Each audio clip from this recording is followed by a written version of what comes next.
আপনারা শুনছেন ভৌতিক আসর। গভীর ঘুমে ঘুমিয়ে আছে আমি। তখনই আমি অনুভব করতে পারি আমার ঠোঁট জোরে স্পর্শ করেছে কেউ। আমি চোখ খুলে ফেলে কিন্তু পুরো ঘর অন্ধকার, কাউকেই দেখতে পাচ্ছি না। আমি উঠে আমার ঘরের লাইটটা জ্বালিয়ে দিই, কিন্তু কেউ কোথাও নেই। এটা কি আমার মনের ভুল, নাকি আসলে কেউ ছিল আমার সাথে? এমন সময় আজান শুনতে পেয়ে আমি ঘুম থেকে উঠে অজু করে এসে নামাজ পড়ে নিই। আমার বিশ্বাস 5 ওয়াক্ত নামাজ পড়লে সবসময় মন ভালো থাকে, শরীর ভালো থাকে।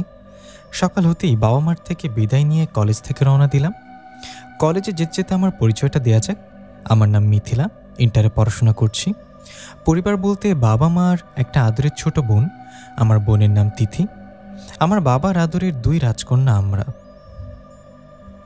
আমার মা আমাদেরকে বকাঝকা করলেও বাবা কিন্তু কখনো আমাদের উপর রাগ দেখায় না বা বকাঝকা করে না। কলেজে চলে আসি প্রিয় বান্ধবী সাদিয়া আমার কাছে এসে বলল, জানিস আজকে আমাকে আরেকটি ছেলে প্রপোজ করেছে। উফ, ছেলেটি দেখতে কি হ্যান্ডসাম! সাদিয়া, তুই এই নিয়ে 10টা প্রেম করলি বন্ধু? হ্যাঁ, আর তো একটাও না। মিথিলা, আর কতদিন এভাবে একা থাকি বল না? আমি একা আছি, ভালো আছি বন্ধু। আমি কাউকে ভালোবাসতে চাই না, তুই ভালোবাস। কলেজ শেষ করে বাড়িতে চলে আসি। বাড়িতে এসে আমি আমার ঘরে প্রবেশ করে দেখতে পাই আমার ঘরটা খুব সুন্দরভাবে গোছানো। কিন্তু আমার স্পষ্ট মনে আছে আমি কলেজে যাবার সময় অনেক কিছু এলোমেলো করে এসেছিলাম। আমার মা কখনোই আমার ঘরটা গুছিয়ে দেয় না। মা বলে, মেয়ে হয়ে জন্ম হয়েছে, এসব কাজ নিজেরটা নিজে করতে শেখো। প্রতিদিন আমি কলেজ থেকে বাড়িতে ফিরে নিজের ঘর নিজেই গোছাতাম। তাহলে আজকে আমার ঘরটা কে গুছিয়ে দিল? মার কাছে গিয়ে আমি বললাম, ও মা, তুমি আজকে আমার ঘর গুছিয়ে দিয়েছ? মা আমাকে বলল, কই না তো, আমি তোর ঘরে যাইনি তো। দেখ, তুই হয়তো কলেজে যাওয়ার আগে নিজের ঘর নিজে গুছিয়ে তারপর গিয়েছিলি। এখন হয়তো তোর মনে নেই, তাই ভুলে গিয়েছিস। আমি বলি, হয়তো বা এখন অনেক কিছু মনে থাকে না মা, কী যে হয়েছে আমার। আমি আমার ঘরে চলে আসি। সেদিন রাতে যখন আমি ঘুমিয়ে পড়ি, মধ্যরাতে আমার ঘুম ভেঙে যায়। কেউ একজন আমার ঘরে নামাজ পড়ছেন।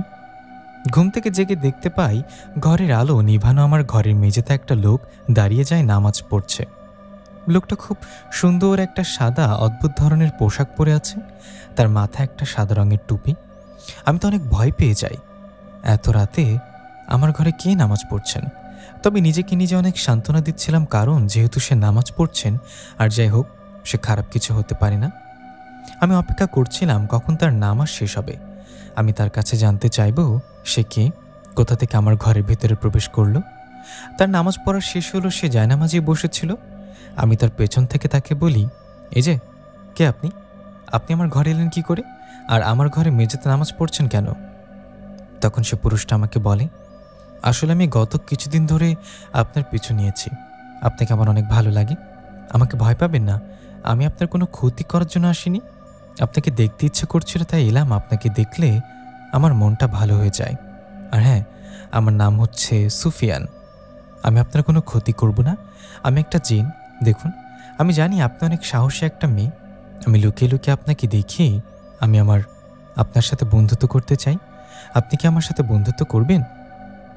আমি কিছুটা অবাক হয়ে তাকে বলি, দেখুন, আমি কোরআন হাদিস বিশ্বাস করি, পৃথিবীতে জিনও আছে সেটাও বিশ্বাস করি।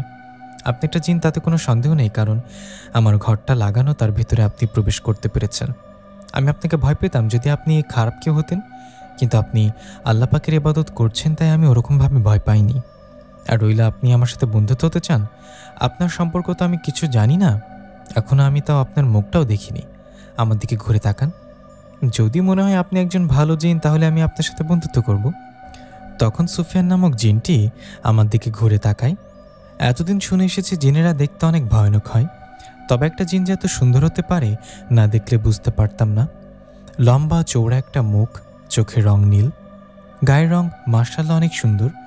আমি আপাত দৃষ্টিতে তার দিকে তাকিয়েছিলাম। এত সুন্দর পুরুষ আসলে আমি কখনো দেখিনি।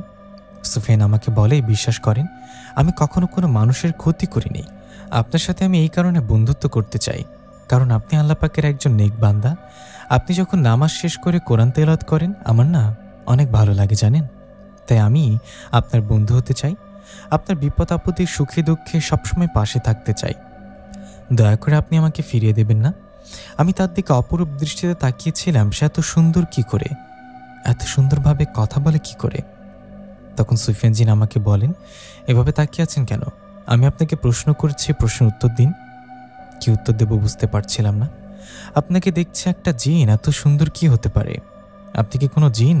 না, ছোট থেকে শুনে আসছি জিনেরা দেখতে ভয়ানক হয়ে থাকে, কিন্তু আপনি এত সুন্দর, আপনার উপর থেকে চোখ সরাতে পারছি না আমি। সুফিয়ান জিন তখন আমাকে বলল, দেখুন, সকল জিন খারাপ হয় না দেখতে।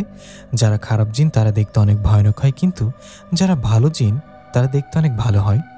এখন বলেন, আপনি আমার বন্ধু হবেন মিথিলা? সুফিয়ান জিন আমাকে বলেন, মিথিলা কি করলে বলেন তো আপনি আমার বন্ধু হবেন? আমি তখন সুফিয়ান জিনকে বলি, একটা জিনের সাথে বন্ধুত্ব করব, মানুষ কি বলবে বলেন তো?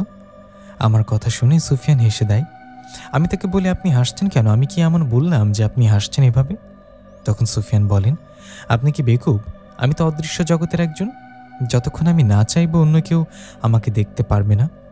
শুধু আপনি দেখতে পারবেন, তাহলে কি করে অন্য মানুষ জানতে পারবে যে আপনি একটি জিনের সাথে বন্ধুত্ব করেছেন? আমি বলি, তাই তো, এটা তো আমি ভেবেই দেখিনি। ঠিক আছে, আজকে থেকে আমরা দুই বন্ধু।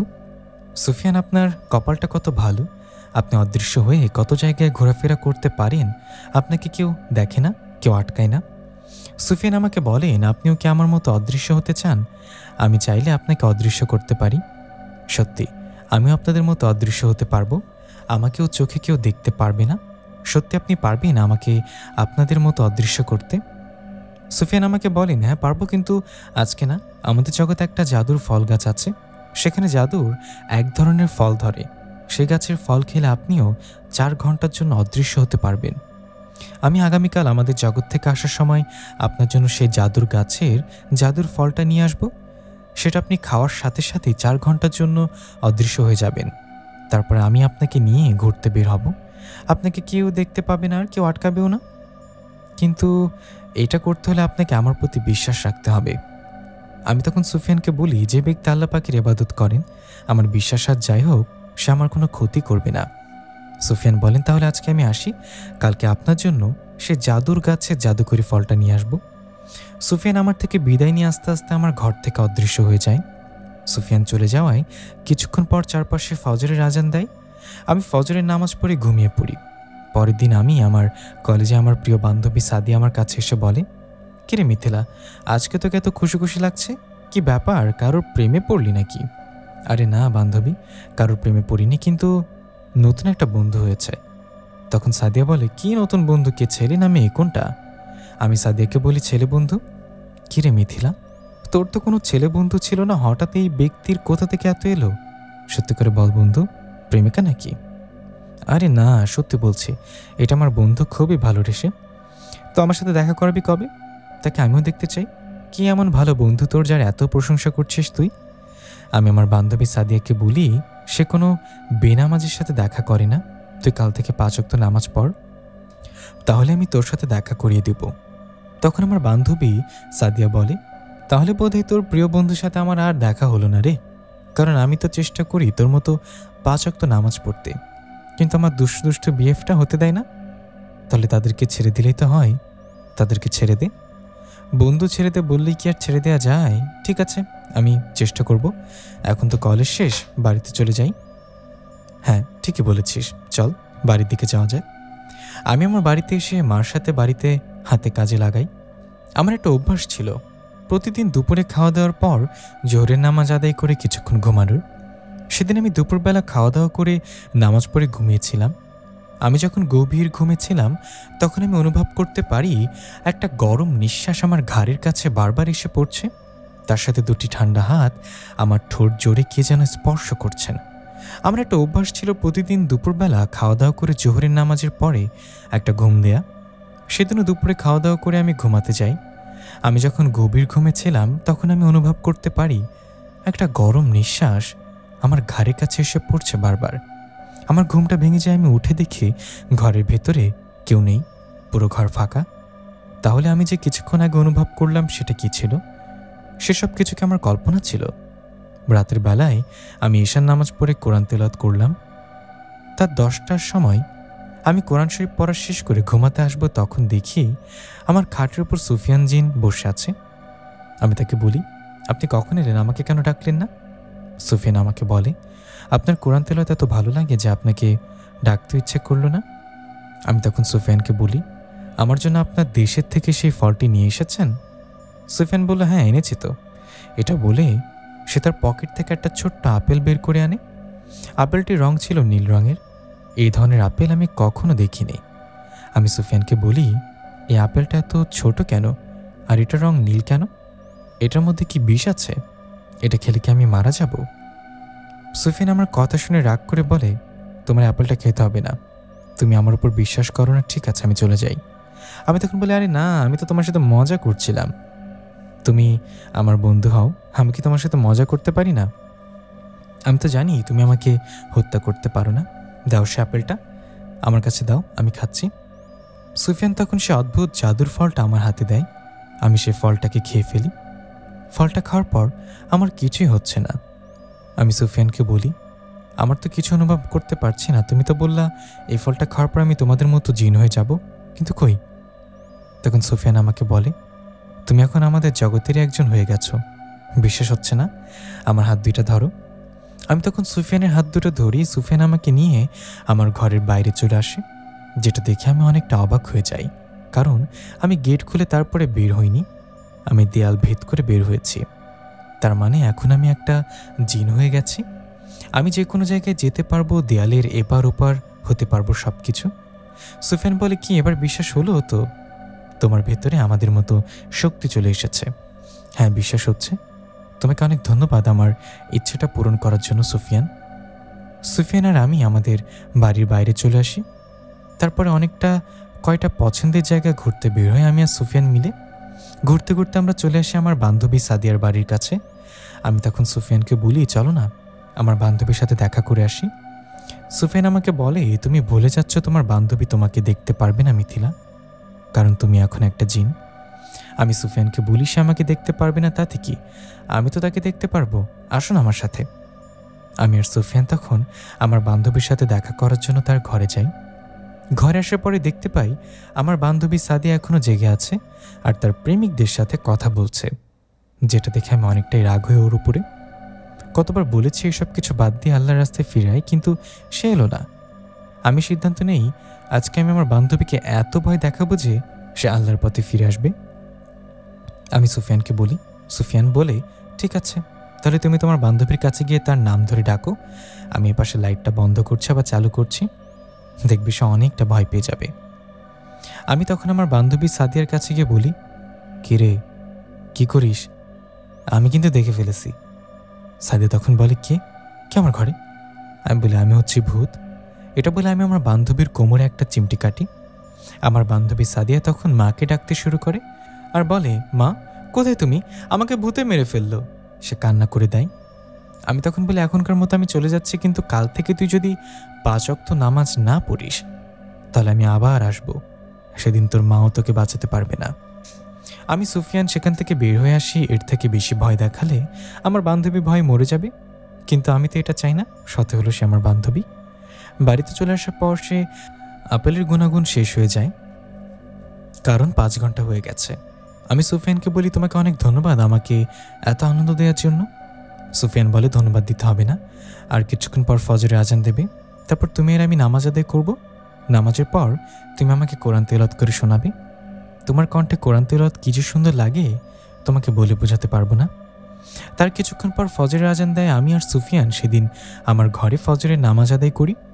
নামাজ শেষ করে আমি কোরআন তেলাওয়াত করি। সুফিয়ান খুব মনোযোগ সহকারে সেখানে বসে আমার কোরআন তেলাওয়াত শুনছিল। চারিপাশে সকাল হতে শুরু করে সুফিয়ান আমাকে বলে, এখন আমাকে আমার জগতে যেতে হবে, রাতের বেলা আবার দেখা হবে তোমার সাথে মিথিলা। আমি তখন সুফিয়ানকে প্রশ্ন করি, কেন তুমি কি দিনের বেলা আসতে পারো না আমার কাছে? সুফিয়ান তখন আমাকে বলে, দিনের বেলা আমি তোমার কাছে আসতে পারি, কিন্তু তুমি আমাকে তখন দেখতে পারবে না, কারণ দিনের বেলা একটা জিন চাইলেও দৃশ্যমান হতে পারি না মানুষের চোখের সামনে। তাহলে মিথিলা, এখন আমি আছি, আমার প্রিয় বন্ধু রাত্রিবেলা আবার দেখা হবে ইনশাল্লাহ। সুফিয়ান আমার থেকে বিদায় নিয়ে আমার ঘর থেকে অদৃশ্য হয়ে গেলে সুফিয়ান চলে যাওয়ার পর আমি নিচে এসে বাবা মার সাথে নাস্তা করতে বসি। বাবা তখন আমার কাছে জানতে চায়, কি ব্যাপার মামুনি, রাতে ঘুম হয়নি, চোখে এখনো ঘুম লেগে আছে? আমি আমার বাবাকে বলি, না বাবা, রাতে ভালোভাবে ঘুমাতে পারিনি। বাবা আমাকে বলে, তাহলে একটা কাজ করো, আজকে কলেজে যাওয়ার দরকার নেই, যাও এখন গিয়ে ঘুমিয়ে পড়ো। মা বলে, না, কলেজে যেতেই হবে, এটা কেমন কথা? এখন কি পড়াশোনা বাদ দিয়ে সারাদিন ঘুমাবে নাকি ও? বাবা তখন আমার মাকে বোঝায়, যাক না, আজকে একটা দিনই তো, আজকে না হয় আমার মামু নিয়ে বাড়িতেই থাক। মিথিলা তো পড়াশোনাতে বাজে না, সে পড়াশোনাতে অনেক ভালো। আমার মা তখন আমার বাবাকে বলে, তোমার এই আশকারা পেয়েই মেয়েটি দিন দিন বাজে পথে চলে যাবে। আমার বাবা তখন মাকে বলে, কখনোই না, আমার মামুনি এমনটা করতেই পারে না। বাবার জন্য সেদিন আর আমাকে কলেজে যেতে হয় না। আমি উপরে এসে আমার রুমে আবারও ঘুমিয়ে পড়ি, কারণ সারা রাত ঘুমাতে পারিনি, চোখে এখনো অনেক ঘুম লেগে আছে। যখন আমি গভীর ঘুমে ছিলাম তখন আমি অনুভব করতে পারি কেউ একজন আমাকে ধরে ঘুমিয়ে আছে। দুইটা ঠান্ডা হাত আমার কোমরকে স্পর্শ করছে, আর একটা গরম নিঃশ্বাস আমার ঠোঁটের কাছে বারবার কেউ একজন ফেলছে। আমার ঘুম ভেঙে যায়।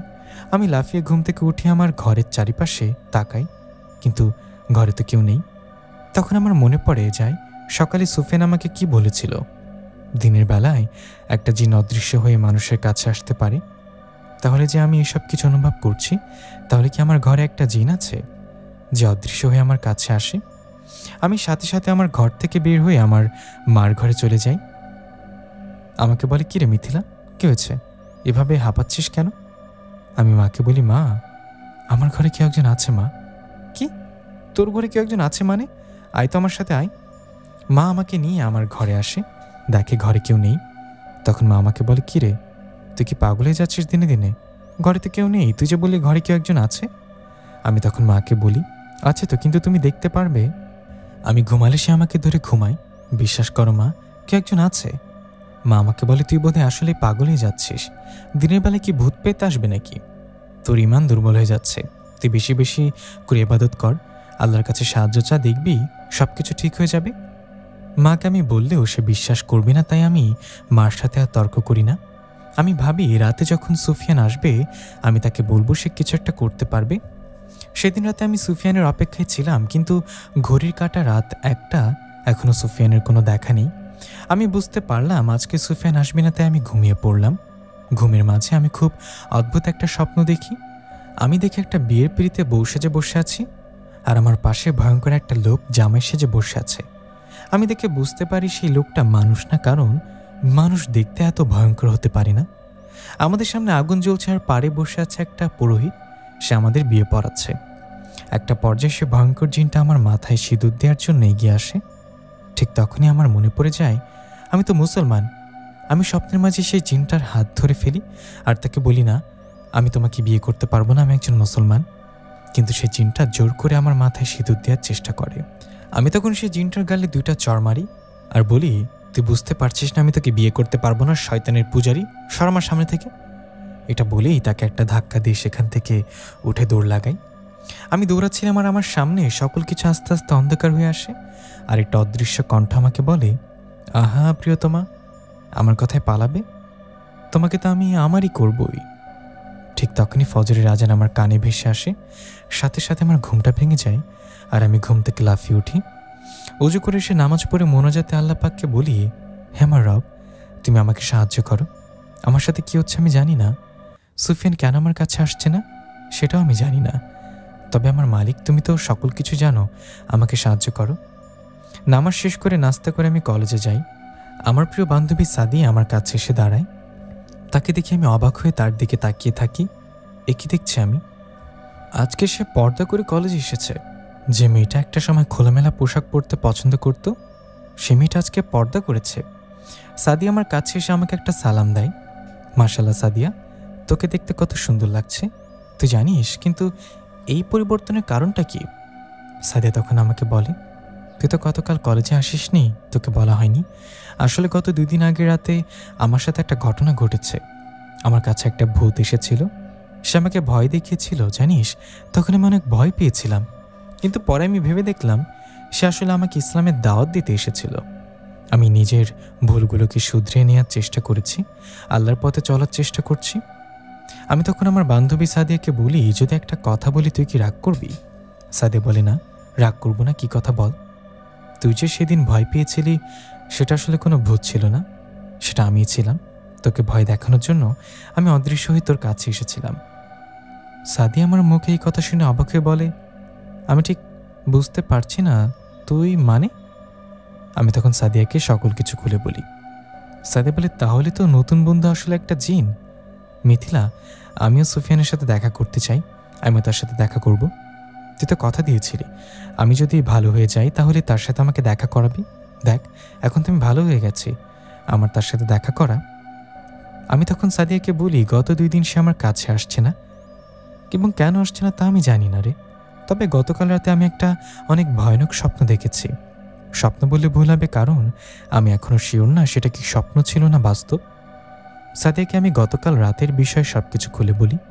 সাদিয়া বলে, দেখ, আবার কোনো খারাপ জিন তোর কাছে আসে না তো? আমি বলি, জানি না রে, কি করব বুঝতে পারছি না। সুফিয়ান আমার কাছে আসছে না, তার কাছে সাহায্য চাইতে পারছি না। সাদিয়া বলে, তুই তোর বাবা মার সাথে এই বিষয়ে কথা বল, নয়তো অনেক বড় বিপদ হতে পারে। আমি সাদিয়াকে বলি, দেখি আজকেও রাতেও যদি এমন কিছু হয় তাহলে আমি বাবাকে জানাবো সব। সেদিন রাতে আমি সুফিয়ানের অপেক্ষায় ছিলাম। ঈশার নামাজ পড়ে জায়নামাজে বসে আল্লাহ পাকের কাছে সাহায্য চাইছি, হে আল্লাহ, আপনি আমাকে সাহায্য করুন। আমার বাবা মার পছন্দে আমি বিয়ে করতে চাই। আমার বাবা মাকে যাকে পছন্দ করবে আমি তাকেই বিয়ে করব। আমি জানি না এখন আমার সাথে কি ঘটছে। সকল বিপদের হাত থেকে বাঁচানোর জন্য আপনার কাছে সাহায্য চাইছি। মোনাজাত শেষ করে আমি সেখান থেকে উঠে দাঁড়াতেই একটা অদৃশ্য কণ্ঠ আমার কানে এসে বলল, আর যদি বাবা মা না বেঁচে থাকে তাহলে তুমি কাকে পছন্দ করে বিয়ে করবে? আমি আশেপাশে তাকাই, কিন্তু কেউ ছিল না। আমার ঘরে এটা কি আমি ভুল শুনলাম? সেদিন রাতে আমি ঘুমিয়েছিলাম। মাঝরাতে আমার বাবা মার ঘর থেকে অনেক চেঁচামেচির শব্দ পাচ্ছিলাম। আমি আমার ঘর থেকে বের হয়ে আমার বাবা মার ঘরে যাই। আমি দূর থেকে দেখি আমার বাবা মার ঘরটা খোলা। ঘরের ভেতরে প্রবেশ করতেই আমি দেখতে পাই বাবা মার ঘরের সিলিং ফ্যানের সাথে 2টা দড়ির ভেতরে ঝুলে আছে আমার বাবা মা। আর আমার বাবা মা ঘরে 3 জন লোক দাঁড়িয়ে, যারা কালো পোশাক পরে আছে। সেদিন রাতে আমি স্বপ্নের মাঝে যেমনটা দেখেছিলাম ঠিক তেমনটা। তখন সেই 3 জন লোক তাদের চেহারাগুলো আমাকে দেখায়। এত ভয়ানক ছিল তাদের চেহারাগুলো, আমি বুঝতে পারি তারা কেউ মানুষ না, এরা আসলে খারাপ জিন। তখন সেই 3টি জিনের ভেতরে একটি জিন আমার কাছে এসে বলল, আমার নাম হচ্ছে জালকান, আর ওই যে ওইটা আমার ছোট ভাই হালকান, আর ওইটা আমার মেজো ভাই আহকান, আর আমি তাদের বড় ভাই জানকান। সেদিন তোমার স্বপ্নে আমি এসেছিলাম। আসলে অনেকদিন যাবৎ তোমার উপর আমার নজর। তোমাকে আমি বিয়ে করতে চাই, তোমাকে আমি ভালোবাসি। কিন্তু আজকে যখন আমি জানতে পারলাম তুমি তোমার বাবা মার পছন্দে তুমি বিয়ে করবে, তখন আমার অনেক রাগ হলো। কারণ কোনো বাবা মাই তো আমার হাতে তার মেয়ে দেবে না। তাই না চাইতেও তোমার বাবা মাকে হত্যা করতে বাধ্য হলাম। জান, এখন তোমার আর আমার মাঝে কেউ আসবে না। আসো পাখি, আমার বুকে আসো।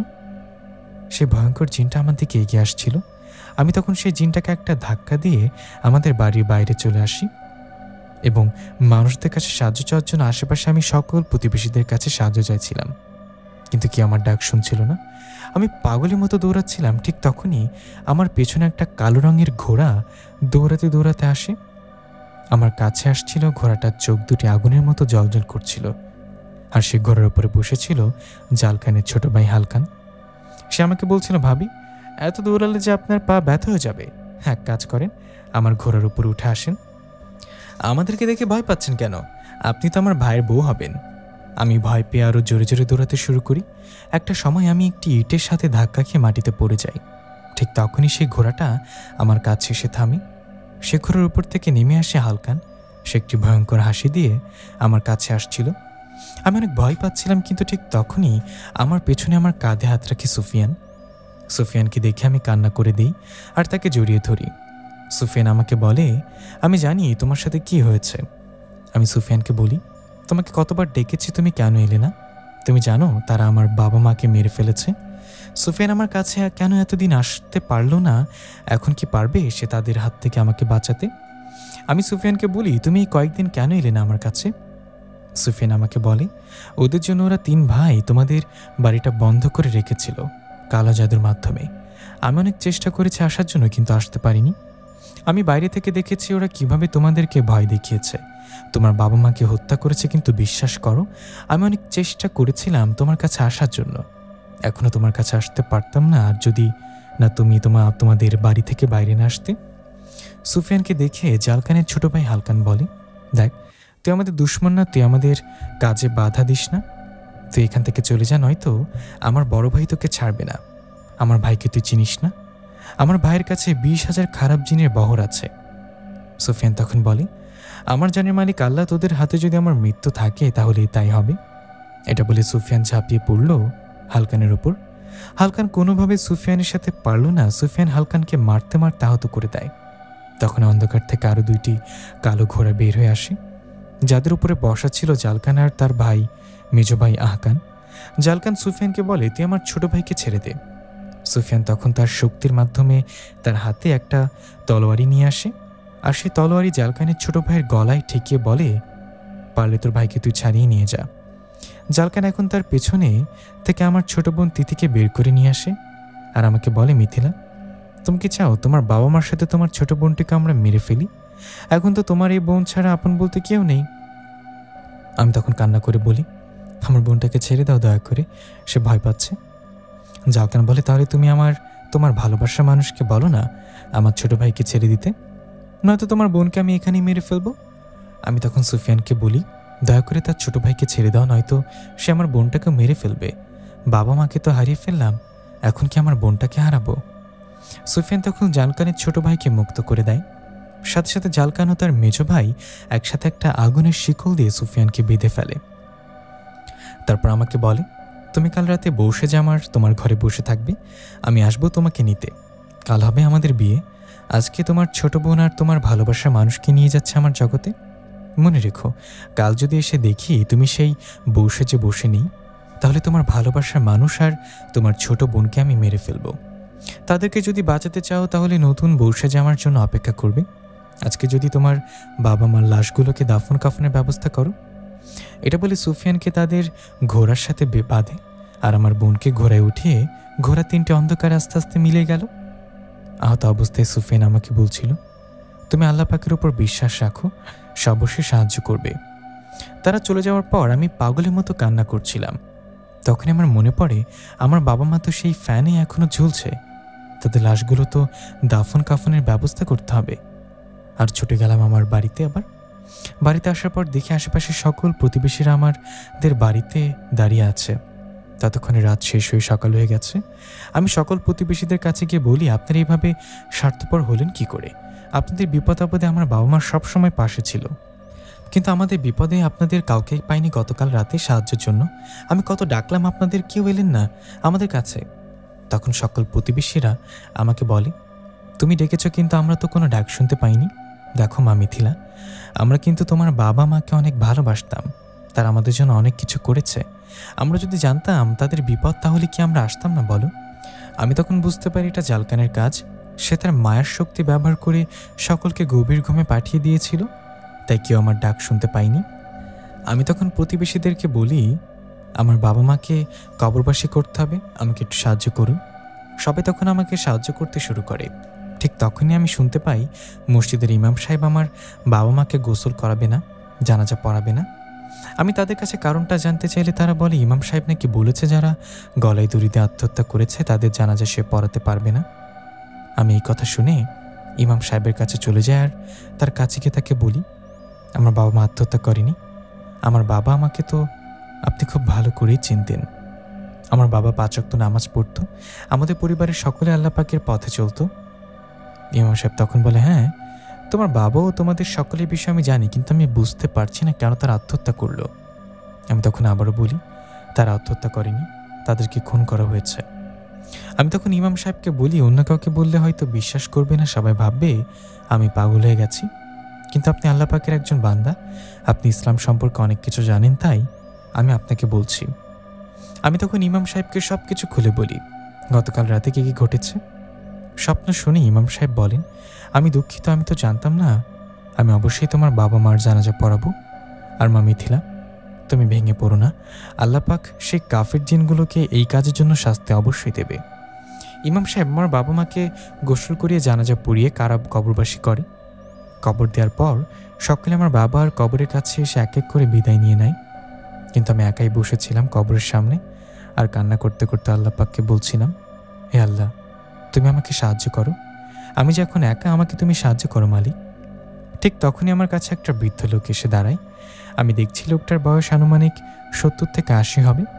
সে লোকটা আমাকে বলে, তুমি ভেঙে পড়ো না, আল্লাহ পাক তোমার জন্য সাহায্য পাঠিয়েছে। আমি তখন তাকে বলি, কে আপনি? সে লোকটি বলে, ধরে নাও আমি আল্লাহ পাকের একটা দরবেশ, তোমার জন্য একটা সাহায্য নিয়ে এসেছি।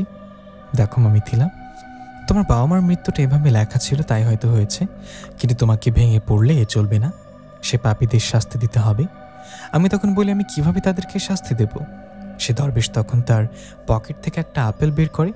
এই আপেলটাও ছিল সেই আপেলের মতো যেটা আমাকে সুফিয়ান এনে দিয়েছিল। আমি তখন দরবেশ বাবাকে বলি, এটা কি সেই আপেল যেটা আমি ভাবছি?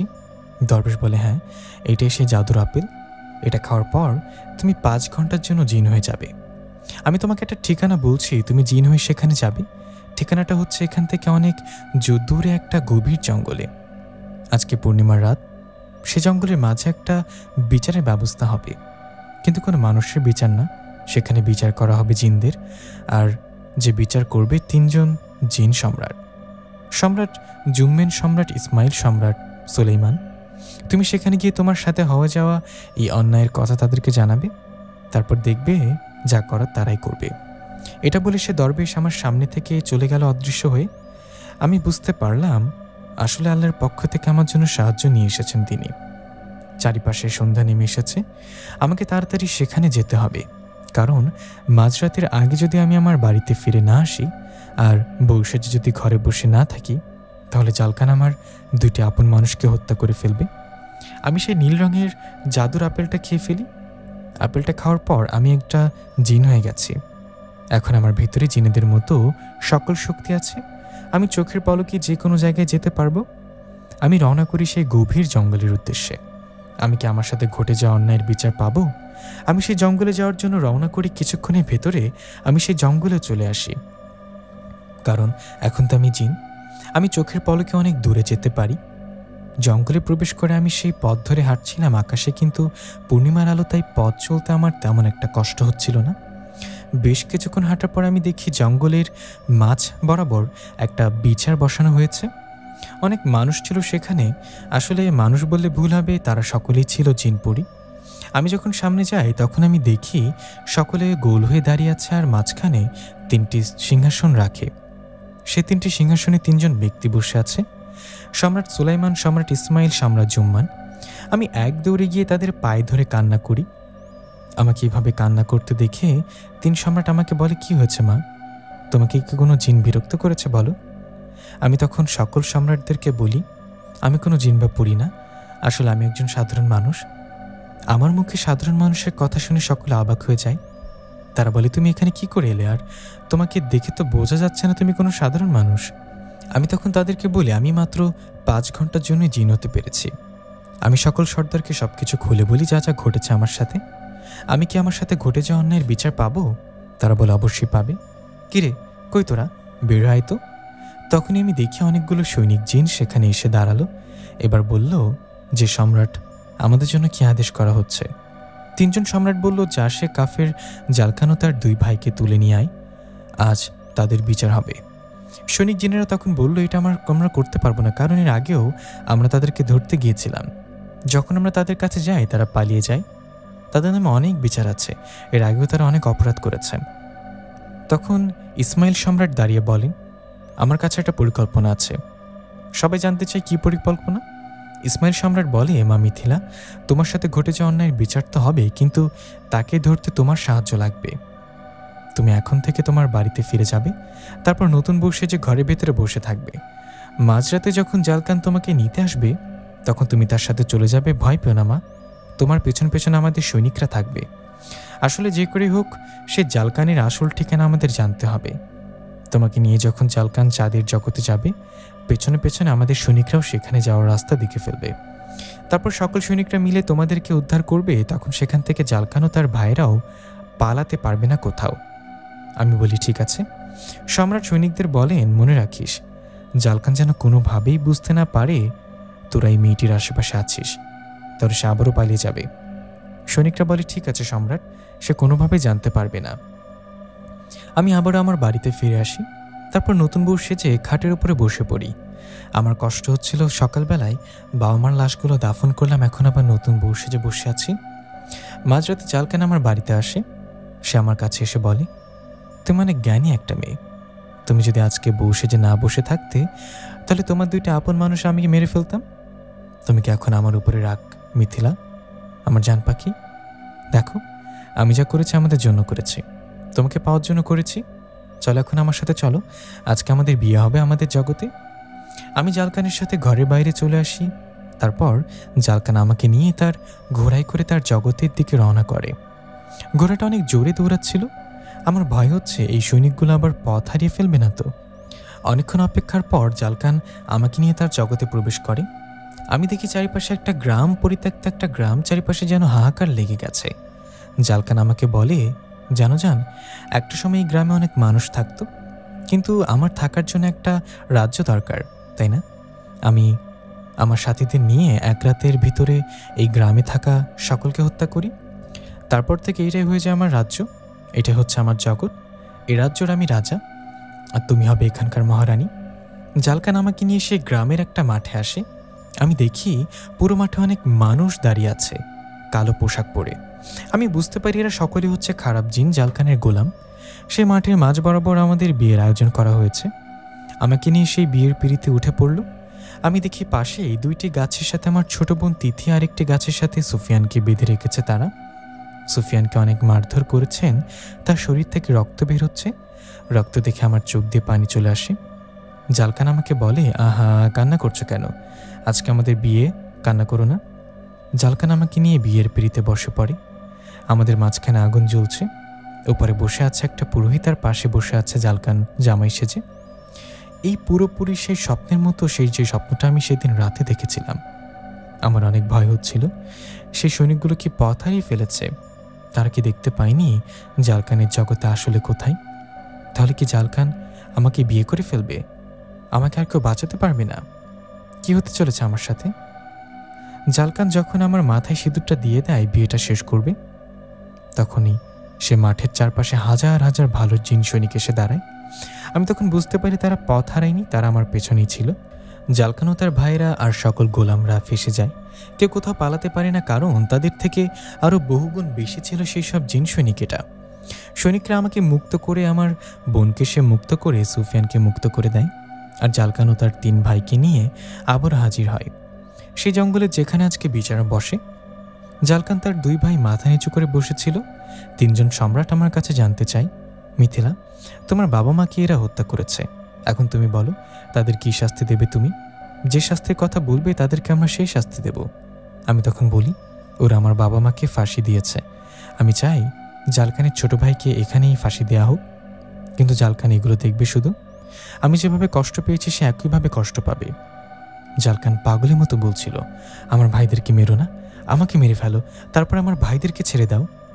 কিন্তু সৈনিকরা জালকানকে বন্দি করে তার 2 ভাইকে ফাঁসি দড়িতে ঝুলিয়ে দেয়। জালকান কাঁদে, চোখের সামনে তার 2 ভাই মারা যায়। তারপর 3 জন সম্রাট আমার কাছে জানতে চাই, এখন জালকানের কি করব বলো মা? সম্রাটটার শাস্তি আমি দেব না, আমার ভালোবাসার মানুষ সুফিয়ান দেবে। তখন 3 জন সম্রাট সুফিয়ানের কাছে জানতে চাইলেও জালকানের কি শাস্তি দিতে হবে? সুফিয়ান তখন বলল, ওর হাত পা খুলে দাও, ওকে মুক্ত করে দাও, আমি ওর সাথে যুদ্ধ করতে চাই। তখন সব 3 জন সম্রাট বলল, কিন্তু তুমি তো অনেক আহত, তুমি কি ওর সাথে যুদ্ধ করে পারবে? তাছাড়াও তোমার থেকে আরও বেশি শক্তিশালী। সুফিয়ান বলেন, আমার মৃত্যু কার হাতে হবে আমি জানি না, কিন্তু আমার মৃত্যুর মালিক আমার খোদা আল্লাহ যদি চায় তাহলে আমি এখনই মারা যাব, আর যদি আল্লাহ চায় তাহলে আমার হাতের মাধ্যমে ওই কাফেরকে হত্যা করব। সম্রাট তখন তার ইচ্ছা পূরণ করেন। তাদের 2 জনকে 2টি তলোয়ার দেওয়া হয় আর তাদের মুক্ত করে দেওয়া হয় যুদ্ধ করার জন্য। জালকান সুফিয়ানকে বলে, তুই একটা বোকার মতো কাজ করলি, এখন তুই আমার হাতে মারা পড়বি। সুফিয়ান বলে, আচ্ছা দেখা যাক কে কার হাতে মারা পড়ে। তাদের ভিতরে যুদ্ধ শুরু হয়। জালকান শুরুতে গিয়ে সুফিয়ানকে অনেক আঘাত করছিল, তবে শেষের দিকে সুফিয়ান ঘুরে দাঁড়ায়। সে তলোয়ার দিয়ে জালকানের মাথাটা ঘাড় থেকে আলাদা করে ফেলে। জালকান নিঠুর দেহ ও মাটিতে ঝরে পড়ে। সবাই জয়ের ধ্বনি দিতে শুরু করে। আমার বিশ্বাস ছিল সুফিয়ান এই জিতবে, কারণ তার মনোবল অনেক বেশি। তখন 3 জন সম্রাট একে অপরকে বলতে থাকে, হ্যাঁ এই ঠিক হবে, এটাই করি, ওখানে কাউকে পাঠিয়ে দিই, সে আসল যোদ্ধা একজন। আমি আর সুফিয়ান কিছু বুঝতে পারছিলাম না। আমরা 2 জন তখন 3 জন সম্রাটকে বলি, আপনারা কি বলছেন, আমরা ঠিক বুঝতে পারছি না। 3 জন সম্রাট আমাদেরকে বলেন, আসলে আমাদের অধীনে অনেক জিনের রাজ্য আছে। কিছুদিন আগে একটা রাজ্যের মহারাজা মারা গেছে। সে রাজ্যে 10,000 জিন বসবাস করে। তাদের যে রাজা মারা গেছে তার কোনো বংশধর নেই। তো এখন তাদের রাজ্য কোনো মহারাজ নেই। তারা আমাদেরকে বলেছিল আমরা যেন একজন ভালো মানুষকে তাদের মহারাজ হিসেবে সেখানে পাঠাই। আর সুফিয়ানের সাথে দেখা হওয়ার পর আমরা তাকে সেখানে পাঠানোর জন্য সিদ্ধান্ত নিচ্ছি। আসলে সুফিয়ান অনেক ইমানদার একজন জিন। তাছাড়া সে বীর যোদ্ধা, সে আল্লাহ পাকের উপর বিশ্বাসী। আমরা চাই সুফিয়ান সেই রাজ্যের মহারাজা হয়ে সেখানে থাকুক। কিন্তু তার আগে তোমার সাথে সুফিয়ানের বিয়ে আজকে রাতে এখানেই হবে। তুমি কি সুফিয়ানকে বিয়ে করবে এবং সে রাজ্যে যাবে? আমি বলি সুফিয়ানকে আমি অনেক ভালোবাসি, এখন সে আমার একমাত্র, আর আমার বোনকেও দেখে রাখতে পারি। তখন আমার ছোট্ট তিথি আমার কাছে এসে বলে, এই কী হবে আবার দুলাভাই আপু? সুফিয়ান তখন আমার ছোট বোনকে তার কোলে নিয়ে বলেন, কেন আমি তোমার দুলাভাই হতে পারি না? আমাকে কি তোমার পছন্দ না? তখন সে বলে, খুব পছন্দ। তখন যে ওই খারাপ জিনগুলোকে আমাকে ভয় দেখাচ্ছিল, তুমি তো তাদেরকে উল্টো ভয় দেখাচ্ছিলে আর আমাকে বলছিলে তুমি ভয় পেও না, আমি তো আছি, তুমি অনেক ভালো, তোমাকে আমার অনেক পছন্দ হয়েছে। সেদিন রাতেই 3 জন সম্রাট আমাদেরকে বিয়ে পড়িয়ে দেয়। তারপর সুফিয়ান আমার ছোট বোন আর আমাকে পাঠিয়ে দেয় সে রাজ্যে। সে রাজ্যে প্রবেশ করার পর 10,000 জিন আমাদের কাছে এসে বলে, আপনাদের সম্পর্কে আমরা জানি সুফিয়ান, আপনি তো খুব ইমানদার আর বাহাদুর। এমন একজন রাজাকেই তো আমাদের রাজ্য এবং আমরা সকলেই খুঁজছিলাম। আপনাকে রাজা হিসেবে পেয়ে আমরা সকলে অনেক খুশি। সেদিনের পর থেকে সুফিয়ান হয়ে যায় সে রাজ্যের মহারাজ আর আমি হয়ে যাই মহারানী। আমি আর আমার বোন কখনোই আর পৃথিবীতে ফিরি না। সারা জীবন সুফিয়ানের সাথে সে জগতই থাকবে, এমনটাই তাকে কথা দিই। গল্পটি এখানে সমাপ্ত হলো। নতুন গল্পটি আপনাদের কেমন লেগেছে কমেন্ট করে জানাবেন। আর ভৌতিক আসরে যদি আপনি নতুন হয়ে থাকেন তাহলে চ্যানেলটি সাবস্ক্রাইব করে পাশে থাকবেন। দেখা হবে নতুন কোনো গল্পে। ততক্ষণ পর্যন্ত ভালো থাকবেন, সুস্থ থাকবেন। আল্লাহ হাফিজ। আসসালামু আলাইকুম।